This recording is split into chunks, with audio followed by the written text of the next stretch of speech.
नमस्कार प्रणाम। मैं Bhojpuri film writer actor Rajkishore Verma. आज मैं फिर वही कहानी पिछले एपिसोड में आप लोगों को जो सुनाया वही आज फिर कहानी लेकर आया हूँ। महामारी के बाद अद्भुत कहानी। जो बच्चा निकला हुआ है, आया हुआ है अपने देश में या हर देश में, वह बच्चा को मारने के लिए, उस बच्चे को मारने के लिए लोग निकल पड़े हैं। लेकिन उस कहानी में ऐसा है कि वो कहानी में उसका नाम, एक अद्भुत नाम रखा गया है। लेकिन फिर भी मैं आप लोग को उस फिल्म का नाम बताऊंगा। उस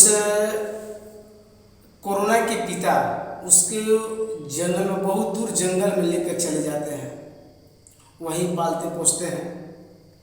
जब बच्चा कुछ दिन का हो जाता है, यानी कि बड़ा कुछ हो जाता है, तो उसको एक ऐसे आदमी से मिलाता है जो खूंखार होता है, जिसका अपना अतीत याद दिलाता है।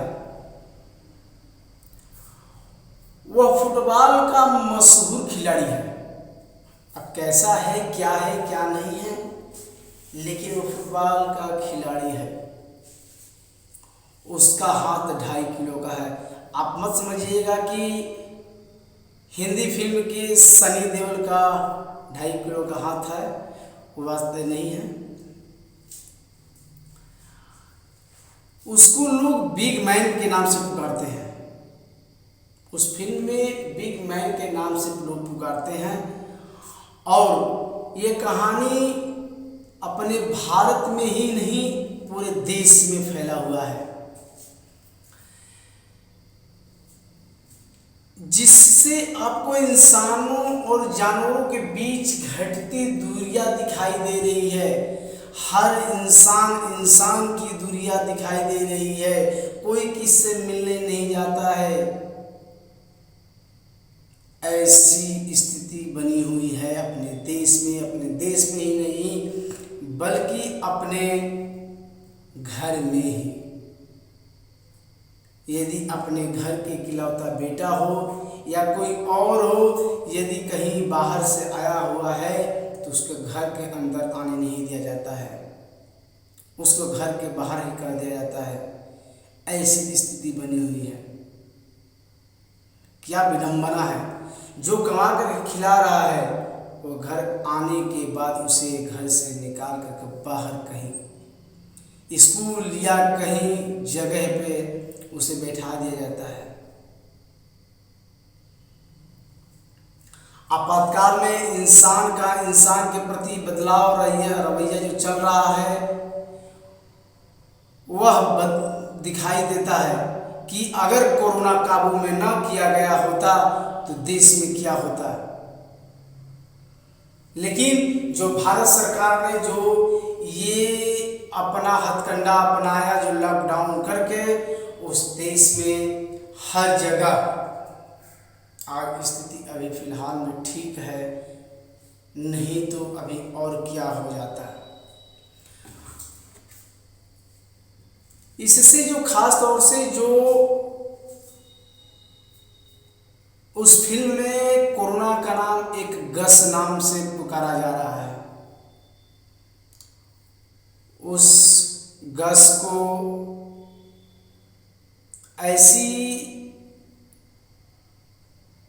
स्थिति में ला दिया गया है कि आज कोरोना का टीका लगाया जा रहा है, तब जाकर के वो कोरोना काबू में आया।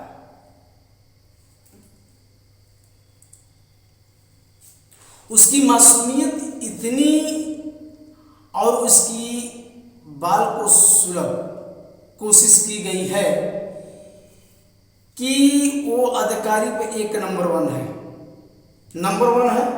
क्योंकि आज देश में जो भी है तो सबसे पहला वो है कोरोना। आज देश में नंबर 1 है तो कोरोना, क्योंकि कोरोना का कहर जारी है। और इस कहर का जारी होने से उसको रोकने के लिए अपने आप को बचाव रखना जरूरी है। और मैं इस जो आपको कहानी बताई वो कहानी का नाम है स्वीट टूथ।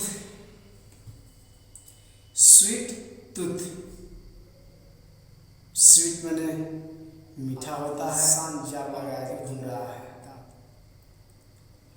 इसीलिए आप यदि यह फिल्म देखना चाहते हैं तो फिल्म का नाम है स्वीट टूथ। और आपको आखिरी बात ये कहना चाह रहा हूँ कि आप लोग इस महामारी को रोकने के लिए अपने आप को बचाव रखिए और 2 हाथ की दूरी जरूरी है, मास्क भी लगाना जरूरी है। भीड़ भाड़ में मास्क लगाइए, खुले में यदि अकेले हो या घर परिवार में हो तो मास्क लगाना कोई ज़रूरी नहीं है। ज़रूरी है तो बस भीड़ भाड़ में ज़रूरी है। और आप इस भीड़ भाड़ से बचाव रखेंगे तो ही अच्छा होगा। और इसी के साथ में अपने इस कहानी को यहीं पे विराम करता हूँ। फिर कभी अपने एक नई कहानी के साथ उपस्थित होऊंगा। तब तक के लिए नमस्कार, जय हिंद, जय भारत।